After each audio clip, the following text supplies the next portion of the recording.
Nalangan og pipila ka oras ang biyahe sa usa ka barko sa Cucalyong Shipping Lines gikan sa Cebu City paingon sa nasipit, Surigao del Norte. Human gikatahong wa tuguti sa Coast Guard kay nanghinubra ang ilang mga pasahero. Si Luan Mirondina sa exclusive report. Sa video nga kuha sa usa sa mga pasahero sa MV Filipinas Hagna, makita ang pundok sa daghang mga pasahero nga padung mosakay sa barko. Matod ni Dario Amodia, trainer sa boxing team sa DepEd Lapu-Lapu City Division, nga usa sa mga sakay sa MV Filipinas Hagna, alas 7 kagabi unta, gikatakdang mubiya sa Pier 1 sa Cebu City ang naaswing barko apan tungod kay nang hinubra ang mga pasahero, wa sila tuguti sa Coast Guard nga makalawig.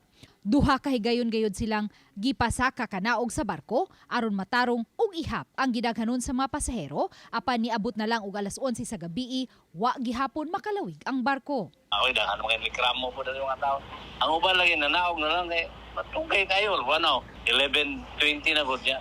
Wa pag-islay movement. Wagi anang ba pronouncement mga mularga ba o dili ba. Dugang ni Amodia, gawas nilang mga support staff sa DepEd Lapu-Lapu City Division, luwan usab sa maong barko ang mga student athletes gikan sa Negros Island Region ug Region 5 uban ang ilang mga coach alang sa palarong pambansa 2026 nga ipahigayon sa Prosperidad Agusan del Sur karong May 24 hangtod sa May 31. Hinuon ang mga student athletes sa Region 7 nakalarga na niadtong milabayng Domingo, May 17. Wala may kuhan mo ng support sa mga ulante nga. Naghatag na lang tubig kung pagkaon nga. Sana rin alas 11:15 na. Bagay, ito doon lang ang tabangan ni Dere nga. Anong ilang trapal, ipataas ba kayo. Alimutan, maraming Bartolina Dere. Gitataw ni Chanel Cucalyong, Vice President for Admin sa Cucalyong Shipping Lines, nga computer system glitch ang nahitabo og dili overbooking. It's not an overbooking, but it was a computer system glitch, an error.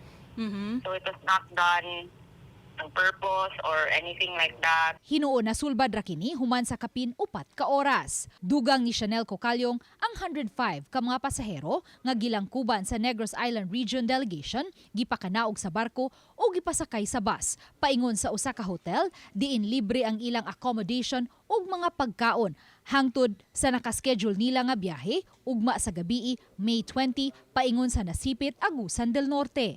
We housed them in a hotel and fed them breakfast, lunch, and dinner. Well, breakfast today, lunch later now, and then dinner later. And then tomorrow again, breakfast and lunch. And then they check out. Kasi we already allocated them for Wednesday's trip to Nasipit. We just base it on their decision who would go down, who would be with the kids, ganon.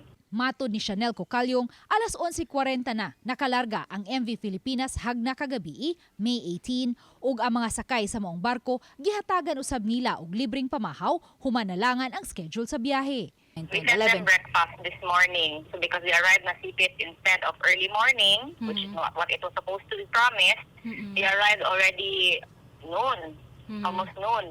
So we fed them breakfast, a meal on the boat.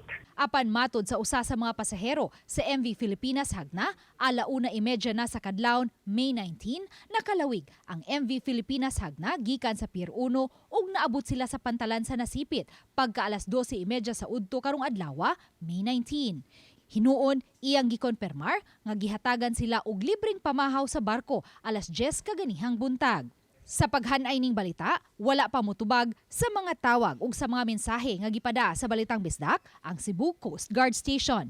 Uban ni Marlon Malgazo, Luan Mirondina, Balitang Bisdak.